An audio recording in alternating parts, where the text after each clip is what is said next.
नमस्कार, मैं हूं मनीष यादव और आप सभी का स्वागत है 9 पीएम भारत पे। उत्तर प्रदेश की राजनीति में एक बेहद दुखद खबर आई, जहां बीएसपी के इकलौते विधायक उमाशंकर सिंह का निधन हो गया। जी हाँ, मैं सही कह रहा हूं क्योंकि वो बीएसपी के इकलौते विधायक थे और लगातार 3 बार वो चुनकर विधानसभा में पहुंचे थे। बीएसपी मायावती उनसे मिलने पहुंची, उनको श्रद्धांजलि दिया, उनके बेटे से उन्होंने बातचीत की, उनके बेटे को आश्वस्त किया कि अगर आप राजनीति में आना चाहेंगे तो हम आपको ज़रूर लाएँगे।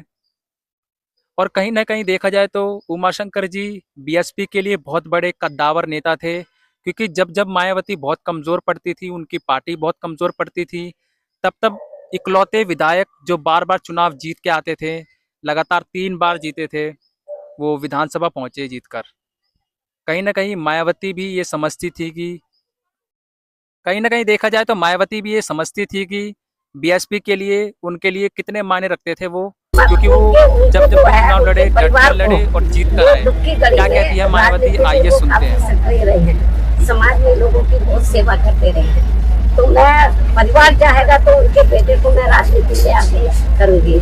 और जहाँ तक उनकी विधानसभा का सवाल है, रसड़ा जो विधानसभा बलिया में, मेरे ख्याल जब भी उन्होंने चुनाव लड़ा बीएसपी से हमेशा उन्होंने चुनाव जीता है और क्षेत्र की जनता का पूरा ध्यान रखा है। पूरे क्षेत्र में वो हर सुख दुख की घड़ी में वहाँ की जनता के साथ है और हमेशा उन्होंने हर मामले में वहाँ की जनता का पूरा ध्यान रखा है। और मुझे लगता है उनकी विधानसभा के क्षेत्र के लोग भी चाहेंगे कि अब वो नहीं रहे हैं, उनके बेटे को बढ़ावा दिया जाए। मैं पूरा जैसा परिवार चाहेगा उसके हिसाब से मैं उनको पूरा बढ़ावा दूंगी और उनका पूरा साथ दूंगी। मुझे मालूम है कि महिलाएं अंदर बहुत दुखी हैं, उनकी बेटी, उनका बेटा, उनके मिसेज, मतलब रिश्ते नाते सब दुखी हैं। और जब कल मुझे ये सूचना मिली तो मैं भी काफी दुखी थी।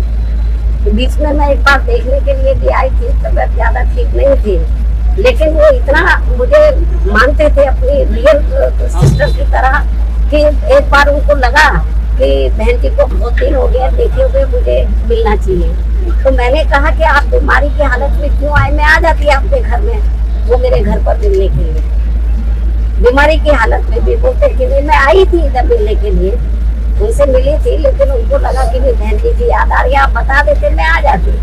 तो इसलिए मैं आपको ये बताना चाहती हूँ कि हमारी पार्टी को बड़ी क्षति हुई है, मतलब बहुत नुकसान हुआ है और क्षेत्र की जनता को भी। तो इस मौके पर हम पूरे हमारी पार्टी पूरे परिवार के साथ खड़ी है और पूरे परिवार का पूरा ध्यान रखेगी। धन्यवाद। और मुझे तो सही मायने में वो अपनी सगी बहन की तरह मानते थे और उनका एक बेटा है, बेटी शादीशुदा और बेटा भी, सब मुझे बहुत आदर सम्मान देते हैं।